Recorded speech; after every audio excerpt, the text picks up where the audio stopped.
Welcome to part 1 of building an off-grid sauna in the woods for something like 50 bucks. I've been getting a lot of requests that I do a voiceover version of these long-form videos similar to my short-form content, so I'm going to give it a shot, and if you guys like it, leave a comment and just let me know what you think. If you don't like it, there's an ASMR version that you can watch as well, which is a lot more mellow and more focused on the sounds of the actual building. So jumping right into it here, we're starting off by clearing a trail to the sauna site. While it does take a little extra work, I really enjoy this kind of thing. Not only do I get to spend some time in the woods, but I also get my muscles all thick and bulging. I got to use this mini chainsaw that I was sent for free, I guess one of the perks of being a quote-unquote building influencer. But anyway, it took me about an hour or so, and I had a nice trail cleared to the spot that I was planning to build the sauna. The main reason I chose this location was really just for vibes. I kind of liked how it felt, but also it was already pretty clear and reasonably level. The only thing I really did to prep the site was just clear some of these overhead branches from this cedar tree. After a quick little haircut with the pole that came with this fancy chainsaw,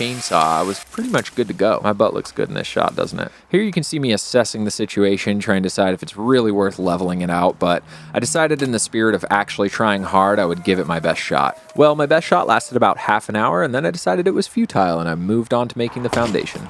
Now, my biggest regret when I made the pallet cabin was that I didn't really provide a secure enough foundation, and it's something I might have to address in the future. So for this build, I decided to try a little bit harder and make some thicker beams that would actually support the weight of the structure. The essence of this technique is you just take a bunch of boards and nail them together. And yeah, that's pretty much it. It's not that complicated. This technique is called sistering boards, and it's been around for a really long time. The only rule of thumb is that the beam is only going to be as strong as the middle boards. So even though these are 5 boards thick, they're only 3 boards strong, if that makes sense. One of the joys of working with pallet boards is you have to deal with all of these hanging rusty nails. Everybody say it with me, tetanus shot. But you know, I don't mind dealing with the extra nails. It gets my muscles even thicker than they already are, which I know is probably hard to conceptualize. After about an hour and a half of work, I had 3 solid beams put together, and it was time to head to the sauna site and lay them down. One of the more intimidating parts of this project was knowing I would have to carry all my materials back into the woods to build the sauna, but I kind of enjoyed the challenge. Now, prepare yourselves, because this foundation making technique is highly engineered and not for the faint of heart. Step 1,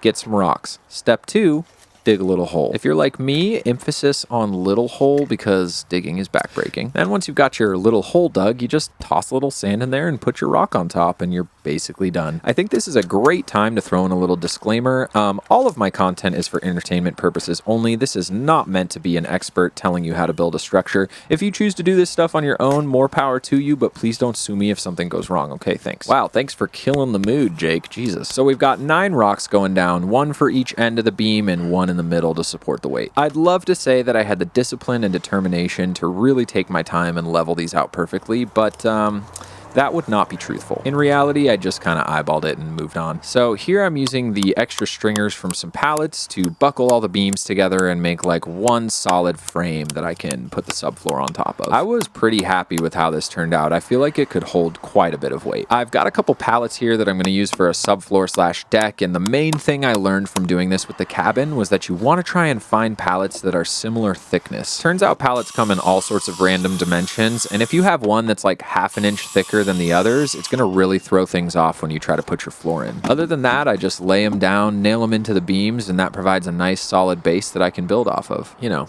all your base are belong to us type stuff. If you were born after 95, you probably don't know that one. Things were starting to get a bit muddy, but luckily some wood chips were dropped nearby my house, and I just grabbed some and laid them down to make a more pleasant working area. And after that, it was time to start framing the actual building. Now, this time I decided, let's not take all the pallets apart. Let's just throw them on here and nail them down, see what happens. So that's exactly what I did. If you've ever built with Legos, you could definitely handle this technique, and it's really fun because it goes so quickly and feels like the structure just forms itself. Now, you can see here I'm leaving 2 big holes. One of them is for the door, and the other one is going to be for the heat source. I don't want to give too much away, but we're going to do wood heat, and I didn't want to cut a hole in the roof for the stovepipe, so this is my creative solution. Once you get your first layer of pallets down, you want to come back around and just throw some boards on top to latch everything together and create one solid structure. That's what you see me doing here, just kind of working my way around using different size boards to try and create one level platform that I could then add more pallets to once I had the first layer done. Here you see me working on the pass-through for the stove, and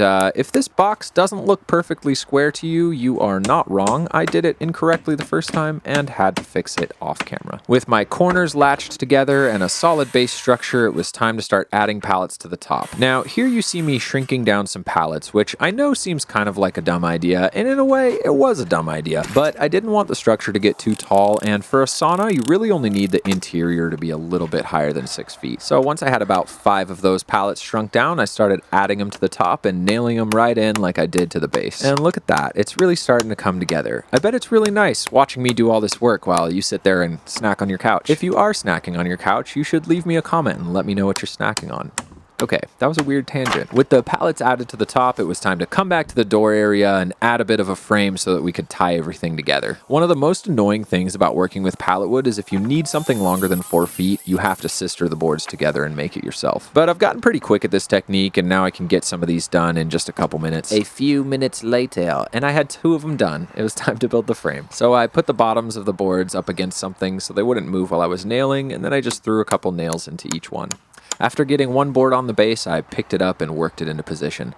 Ooh, look at this kick. So manly. I threw a couple nails into the base to hold it in place, and then I moved up to add the top piece. I can't really tell you why I didn't just build the whole frame on the ground. There must have been a good reason, and I just don't remember what it was. And with that, I had the basic frame pretty much put together.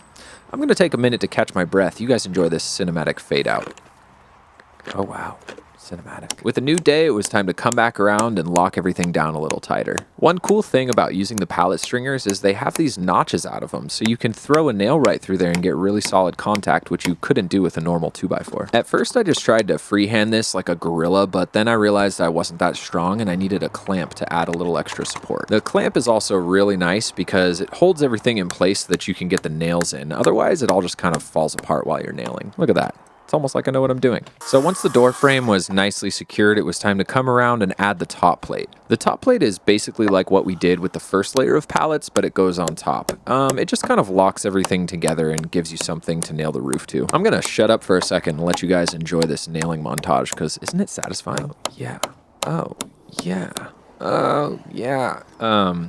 Yeah, so it's time to add the roof. For the roof, I'm using a different style of pallet. I got these at my local hardware store, and I don't really know what they're for, but they had a big stack that I was able to take for free. The roof took me a little trial and error, and I didn't get it all on film, but in essence, I just added 2 of those pallets to the roof, and then I started building this frame for the skylight. I really don't know if having a skylight in a sauna is the best idea. I've never been in a sauna with a skylight, and I imagine you might lose some heat from it, but I kind of just fell in love with the idea of having the light cascade down on me while I'm sweating something nasty, you know? Plus, I had a skylight lying around that I was gonna use for the cabin, but I totally chickened out, and I got it for like 20 bucks, so I figured I might as well just put it in here. Look at this jump. What am I, 25? You know we felt that one in the morning. This skylight frame actually worked out really well because I was able to add a few more braces and then extend the roof awning right around and make it look just like the other side. With the frame all braced and ready, I was able to use some leftover pallet boards and add them to the top. Watch, I'm about to go full flash.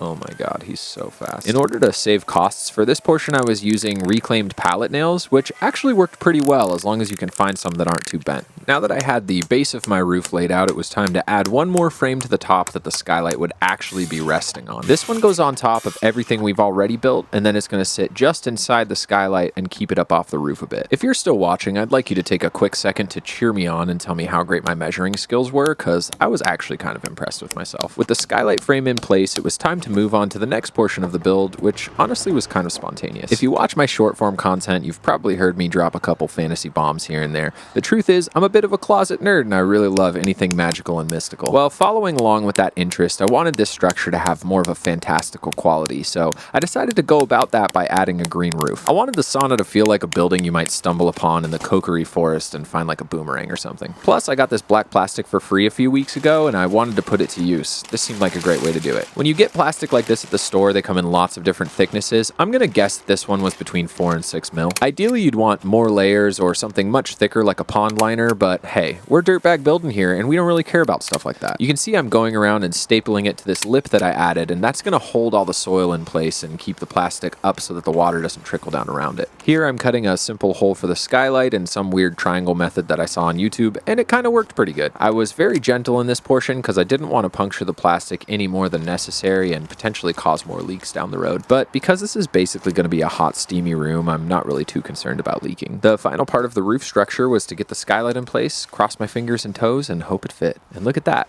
It fits great. Honestly, if I lose some heat, that's fine. It looks sick. Well, on the next day, the Pacific Northwest started doing what it does best, raining really hard.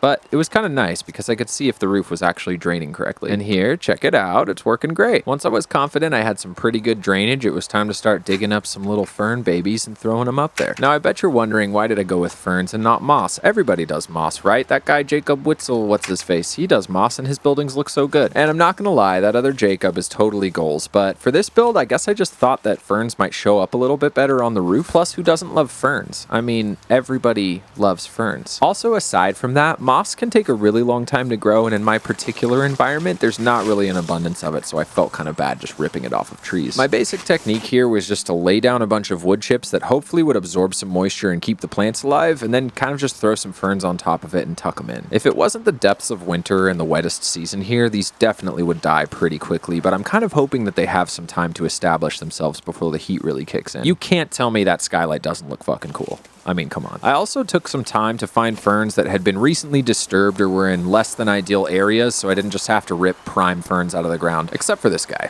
He was just too good to pass up. I added some rotten substrate that hopefully will break down and add a little bit more soil, and then topped it off with a few more ferns to just really add to the effect. I'm not sure the wood chips are going to be enough for these ferns to stay alive. I'm also a little worried that because they're cedar chips, they might burn the ferns' roots and kind of cause them to die off. However, in classic Jake fashion, we just did away with all those concerns and pushed ahead without any other thoughts. I'll be keeping tabs on the ferns to make sure that they're doing okay, because I'd feel pretty bad if I just killed like 25 ferns for nothing. But I gotta say, the effect is pretty beautiful. I really love how the ferns kind of drape over the edge, and they make the structure like blend into the background, so it almost feels like it belongs there. Look at me just walking around, taking it in, so wise and mysterious. Wow. So for the final part of this first portion of the build, it was time to throw the door on.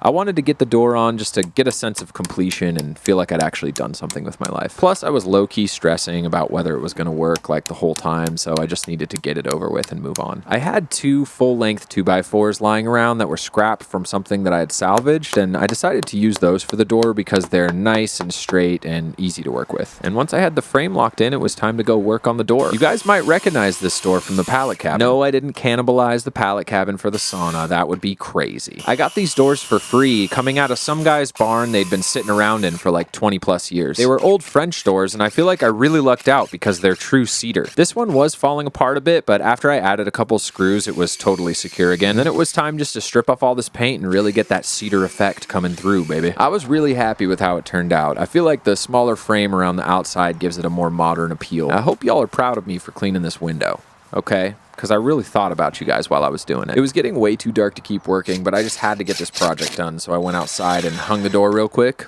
and look at that. It worked great. Now it's time to build some suspense before the final reveal. Building. Building. Wow. Wow. There's a lot of work still to be done, but I'm really happy with where the project is at right now. The green roof turned out awesome, the door looks great, and the structure as a whole is super solid. Next video, we're going to be doing the siding, the wood stove, and the interior. If you guys made it this far, thanks for watching, and if you really enjoyed it, maybe send it to a friend you think might enjoy it too.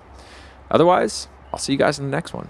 Jake builds stuff, Jake builds stuff, Jake builds stuff, Jake builds stuff, Jake builds stuff.